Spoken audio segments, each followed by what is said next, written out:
for our clients, it's important to remember that the power of the presidency is a lot more powerful when it comes to things like trade, national security, foreign relations, and tariffs. So as we embark into 2025 and we start to see executive orders like that, it's certainly something that investors should keep in mind.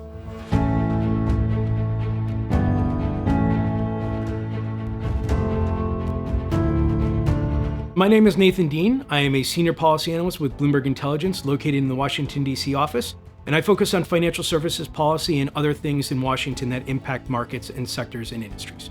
As we go into 2025, there are 4 key themes that we're looking at. The first is taxes.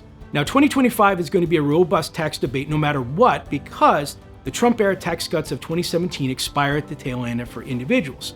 And both sides of the aisle want to see that individual tax cut remain.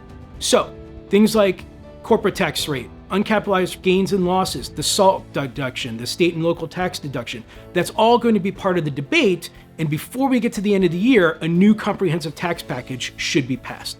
The second is tariffs.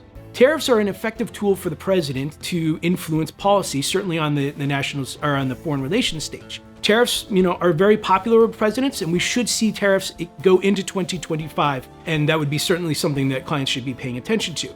The last 2 are the Inflation Reduction Act, and as part of that tax debate I discussed earlier, the Inflation Reduction Act could be amended, changed, tweaked, and so certainly something to keep in mind if you are relying on the Inflation Reduction Act as part of your future term growth.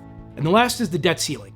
Now, the debt ceiling expires on January 1st, 2025, and that is when Treasury can use extraordinary measures to, further pay the obligations of the U.S. government, which we don't think will happen until July or August of next year. And debt ceiling is certainly important for fixed income traders and all of the other market participants. There are largely 3 ways things get done in Washington. The first is legislation. You don't need to be a political strategist to know that legislation is hard to come by.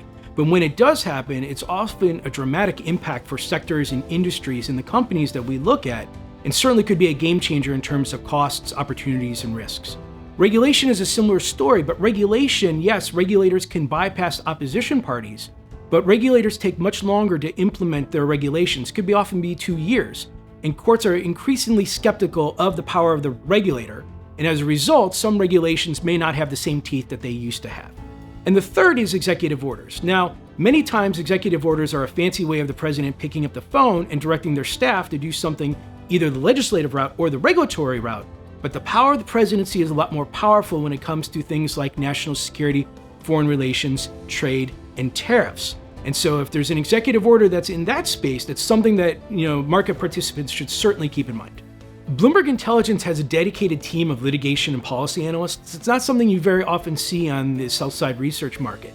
And so our litigation and policy team spends a lot of time looking at just what's happening in Washington, regulation, legislation, executive orders, and then we drill down to how does that actually impact the sector in terms of catalysts, financial impacts, timing, probabilities, and we're getting really dirty with the data. And when it comes to trying to figure out how Washington actually influences policy, that's not something you see very much in the Wall Street research offering. It's something we're very proud of.